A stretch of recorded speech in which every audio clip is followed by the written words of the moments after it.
हाँ, अनीस जंग की मशहूर कहानी लॉस्ट स्प्रिंग के मुख्य अंश और उसका सारांश। बिल्कुल। तो इस अदृश्य दुनिया को समझने के लिए हम सीधे दिल्ली के बाहरी इलाके में बसी सीमापुरी बस्ती की जमीनी हकीकत पर चलते हैं। हाँ, जहाँ हमारी मुलाकात साहिब नाम के एक छोटे बच्चे से होती है। सही कहा। और स्रोत बताते हैं कि इस कहानी की शुरुआत ही एक बहुत बड़े विस्थापन से होती है। साहिब का परिवार मूल रूप से ढाका बांग्लादेश से आया था। बिल्कुल, वहाँ बार बार आने वाले तूफानों ने उनके घर और खेत पूरी तरह बर्बाद कर दिए थे। और अत्यधिक गरीबी और भुखमरी के कारण उन्हें जिंदा रहने के लिए सब कुछ छोड़कर दिल्ली आना पड़ा। ये असल में जलवायु और आर्थिक शरणार्थियों का एक बहुत ही दर्दनाक उदाहरण है। और अब वो सीमापुरी में बिना किसी मालिकाना हक वाले कच्चे घरों में रहते हैं, टिन और तिरपाल की छतों के नीचे। जहाँ ना तो सीवेज की कोई व्यवस्था है और ना ही बहता हुआ पानी। पहचान के नाम पर उनके पास सिर्फ एक राशन कार्ड होता है, जिससे उन्हें बस वोट डालने और थोड़ा बहुत अनाज पाने का हक मिलता है। और इसी जीवित रहने की जद्दोजहद में साहेब और उसके जैसे अनगिनत बच्चे हर सुबह प्लास्टिक का बोरा लेकर कचरा बीनने निकल पड़ते हैं। हाँ, और यहाँ स्रोतों में एक बात जो सबसे ज्यादा चौंकाती है वो ये है कि इन बच्चों के लिए ये कचरा सिर्फ गंदगी नहीं है। उनके लिए ये कचरा सोने के समान है। मतलब कचरे में सोना। ये सुनने में कितना अजीब लगता है। देखिए, कचरे और सोने का ये जो विरोधाभास है ना, ये दरअसल एक बहुत गहरी मनोवैज्ञानिक और आर्थिक स्थिति को दर्शाता है। वो कैसे? जिन चीजों को हम बेकार समझकर फेंक देते हैं, वो एक भूखे परिवार के लिए जीवनदान हो सकती हैं। हाँ, वयस्कों के लिए तो ये रोजी रोटी है। हाँ, लेकिन बच्चों के लिए? एक बच्चे के नजरिए से देखें तो कचरे के ढेर में हमेशा एक उम्मीद छिपी होती है। साहिब के लिए कचरे में मिला 1 या 10 रुपए का नोट किसी चमत्कार से कम नहीं है। सच में, ये उम्मीद कि शायद कल कुछ और मिल जाए उन्हें हर दिन उस गंदगी में हाथ डालने के लिए मजबूर करती है। एकदम सही। जीवित रहने की इस भयानक मजबूरी ने एक बच्चे की नजर में कचरे और सोने के बीच के फर्क को पूरी तरह मिटा दिया है। और इसमें एक बहुत ही गहरा व्यंग भी छिपा है। साहिब का पूरा नाम साहिब आलम है, जिसका मतलब होता है ब्रह्मांड का स्वामी। बिल्कुल।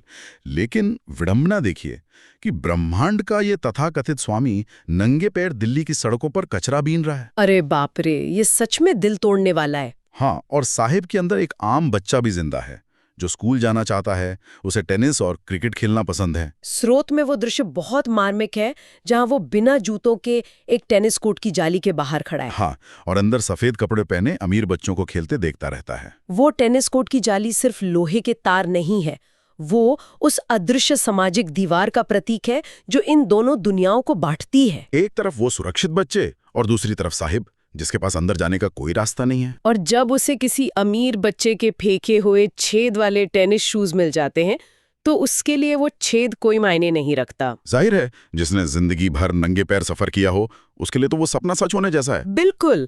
लेकिन फिर भी उस कोर्ट के अंदर का खेल हमेशा उसकी पहुंच के बाहर ही रहता है। लेकिन फिर कहानी में एक ऐसा मोड़ आता है जो मुझे सोचने पर मजबूर कर देता है। क्या? साहिब को एक चाय की दुकान पर काम मिल जाता है। अब उसे हर महीने 800 रुपए और दोनों वक्त का खाना मिलने लगा है। हाँ, सतही तौर पर देखा जाए तो ये एक बेहतर स्थिति लग सकती है। तो मैं यही सोच रहा था कि कम से कम उसकी बुनियादी जरूरतें तो पूरी हो रही हैं। कचरा बीनते समय तो ये सुरक्षा भी नहीं थी। तो क्या हमें इसे एक बेहतर जिंदगी नहीं मानना चाहिए? ये एक बहुत ही जटिल मनोवैज्ञानिक बदलाव है। हाँ, उसे शारीरिक सुरक्षा और पैसे मिल रहे हैं, लेकिन इसकी कीमत वो अपनी आत्मा का एक हिस्सा देकर चुका रहा है। मतलब आप उसकी आजादी की बात कर रही हैं? बिल्कुल। मैं आपको समझाती हूँ। जब साहब कचरा बीनता था तो वो प्लास्टिक का बोरा हल्का था, क्योंकि वो उसका अपना था। वो अपना खुद का मालिक था। हाँ, वो दोस्तों के साथ आजाद घूम सकता था, पिंजरे के बाहर के पंछी की तरह। सही कहा। लेकिन चाय की दुकान का वो स्टील का कनस्तर जो वो अब उठाता है, वो उस बोरे से कहीं ज्यादा भारी है। क्योंकि वो कनस्तर उसके मालिक का है। एकदम सही। अब उसे अनुशासन में रहना है, आदेशों का पालन करना है।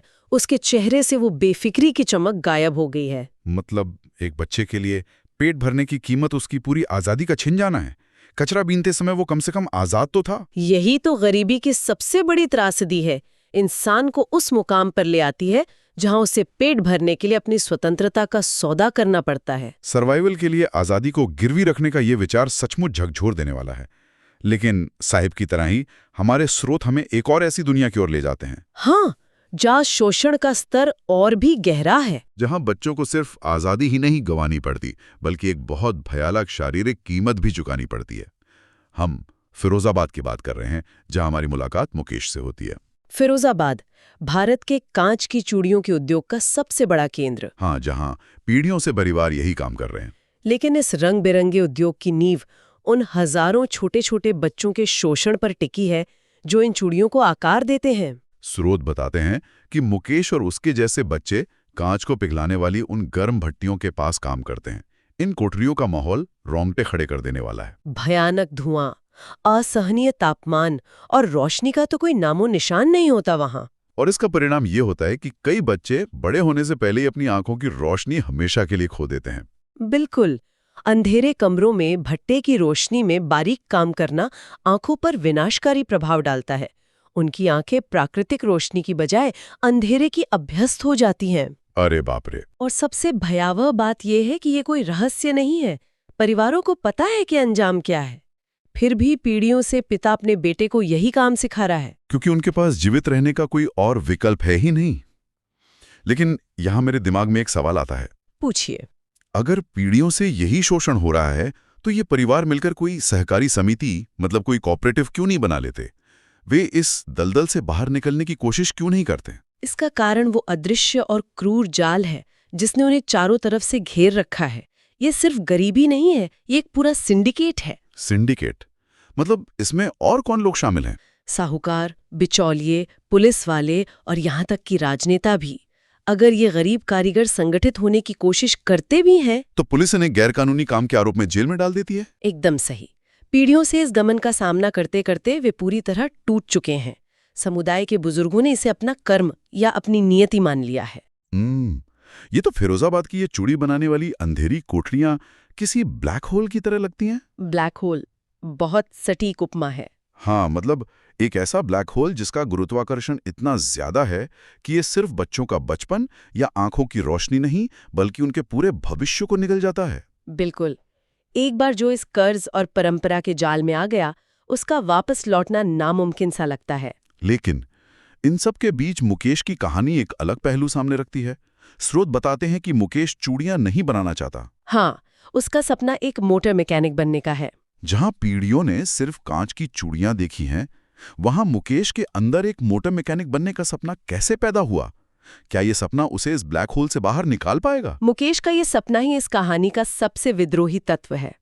जिस समुदाय में वो रहता है, वहां सपने देखने पर भी एक तरह की अघोषित पाबंदी है। सच में, जब हर किसी ने हार मान ली हो तो एक बच्चे का मैकेनिक बनने का सोचना कोई साधारण बात नहीं है। ये एक मानसिक क्रांति है। मुकेश का परिवार भारी कर्ज में डूबे एक टूटे हुए घर में रहता है, लेकिन मुकेश की सोच अलग है। उसने उस डर को खुद पर हावी नहीं होने दिया। जब वो कहता है कि वो गैरेज तक पैदल चलकर जाने के लिए तैयार है, तो ये उसकी मनोवैज्ञानिक दृढ़ता दिखाता है। मतलब ये उस ब्लैक होल के गुरुत्वाकर्षण को तोड़ने वाली फोर्स है। शारीरिक रूप से वो भले ही भट्टी के पास हो, लेकिन मानसिक रूप से उसने उस अदृश्य जेल को तोड़ दिया है। बिल्कुल।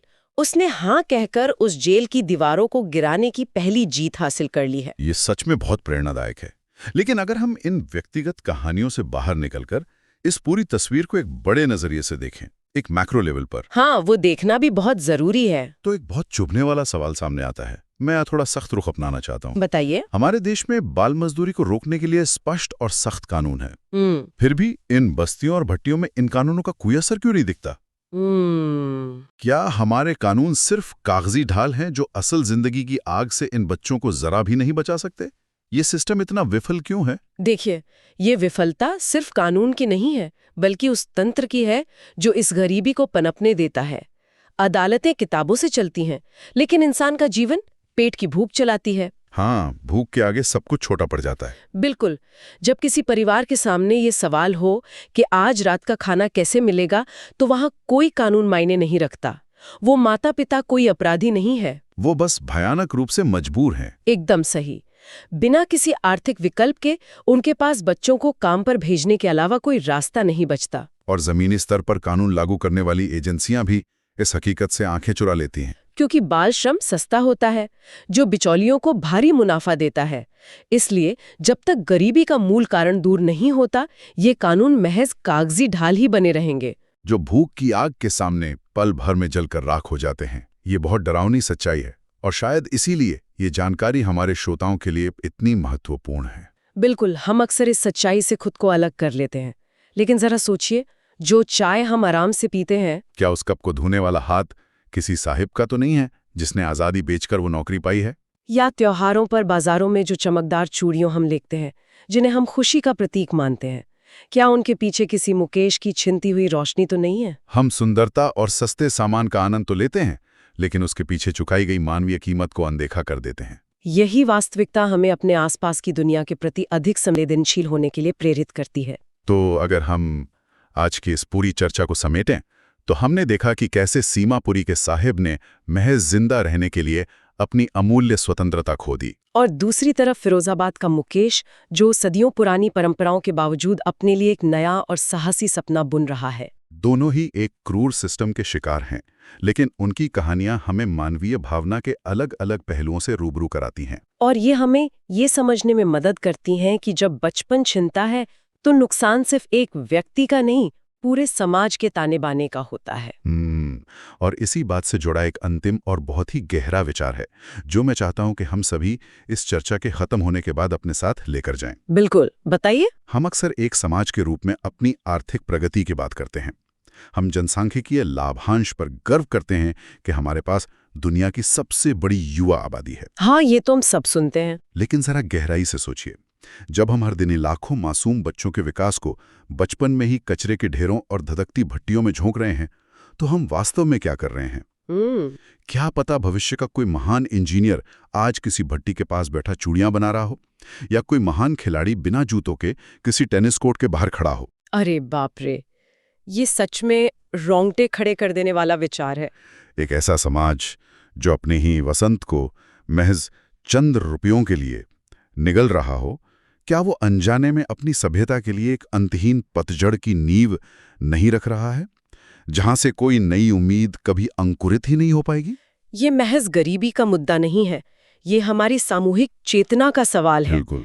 उन अनसुनी आवाजों और अनदेखे सपनों पर विचार करते रहिए। हम जल्द लौटेंगे एक नए विषय के साथ।